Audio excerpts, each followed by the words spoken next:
शनिदेव दयाला सदा करत भक्तन प्रतिपाला। हे दया करने वाले शनिदेव, आपकी जय हो, जय हो। आप सदा भक्तों का पालन करते हैं।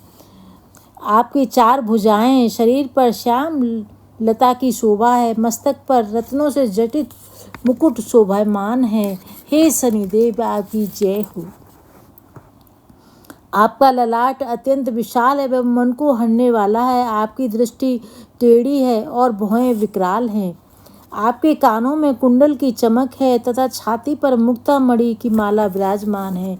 हे शनिदेव, आपकी जय हो। आपके हाथों में गदा, त्रिशूल और कुठार विराजमान है।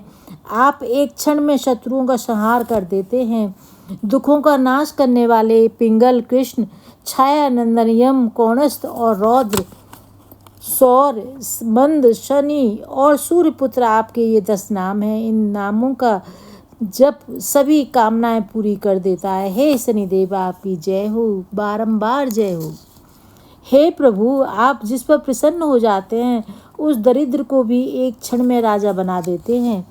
आपकी दृष्टि पड़ते ही पर्वत भी तिनके के समान हो जाता है और तिनके को आप पर्वत बना देते हैं।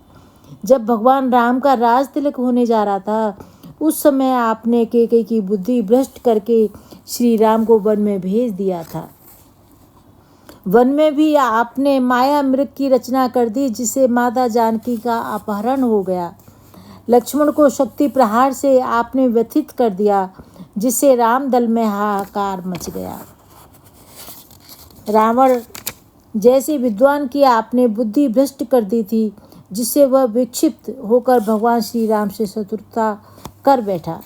सोने की लंका को आपने मिट्टी में मिला दिया और वीर बजरंगबली का यश बढ़ाया। हे शनिदेव, आपकी जय हो, जय हो, बारंबार जय हो। राजा विक्रमादित्य पर आपका चरण पड़ा और दीवार पर टंगा मोर का चित्र रानी का हार निकल गया। राजा विक्रमादित्य पर आपका चरण पड़ा और दीवार पर टंगा मोर का चित्र रानी का हार निकल गया। राजा विक्रमादित्य पर उस नौल के हार की चोरी का आरोप लगा और उनके हाथ पैर तोड़ दिए गए। राजा को अपने अत्यंत निम्न स्तर तक पहुंचा दिया। उन्होंने तेली के घर में भी कोलू चलाना पड़ा। जब उन्होंने दीपक राग में आपकी प्रार्थना की तब आपने प्रसन्न होकर उन्हें सुख प्रदान किया। राजा हरिश्चंद्र पर आपकी दृष्टि पड़ी और उनको उनकी पत्नी का विक्रय करना पड़ा। डोम के घर में रहकर उन्हें निकृष्ट काम करने पड़े। उसी प्रकार राजा नल पर आपकी दशा आई तो भुनी हुई मछली भी पानी में कूद पड़ी। जब शंकर जी पर आपकी दशा आई तो उनकी पत्नी को हवन कुंड में जलकर भस्म होना पड़ा। अल्प क्रोध वाली दृष्टि से देखते ही गौरीपुत्र का सिर धड़ से अलग होकर आकाश में उड़ गया। पांडु पुत्रों पर आपकी दशा होते ही उनकी पत्नी द्रौपदी निर्वस्त्र होते होते बची। कौरवों की बुद्धि का भी आपने हरण कर लिया था जो विवेक शून्य होकर महाभारत जैसे युद्ध कर बैठे।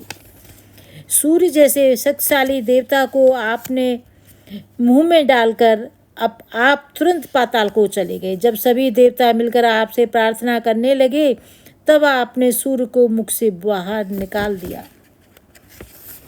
यह सभी जानते हैं कि आपके पास 7 प्रकार के वाहन हैं: घोड़ा, हाथी, गधा, हिरन, कुत्ता, सियार और शेर। इन सभी वाहनों के फल ज्योतिषियों द्वारा अलग अलग बताए गए हैं। हे शनिदेव, आपकी जय हो, आपकी जय हो, आपकी बारंबार जय हो। हाथी के वाहन से घर में लक्ष्मी का आगमन होता है और घोड़े के वाहन से घर में अपार सुख संपत्ति आती है। गधे की सवारी से हानि होती है और बहुत से कार्य विनष्ट हो जाते हैं। सिंह की सवारी से राज समाज में सिद्धि की प्राप्ति होती है।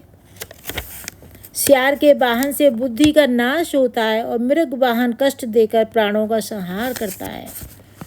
जब स्वामी कुत्ते की सवारी पर आते हैं तब चोरी आदि तो होती ही है, अत्यंत भय भी बना रहता है। उसी प्रकार नवजात शिशु का पाया देखा जाता है, वह भी सोने, लोहे, चांदी और तांबे के अर्थात 4 प्रकार के होते हैं।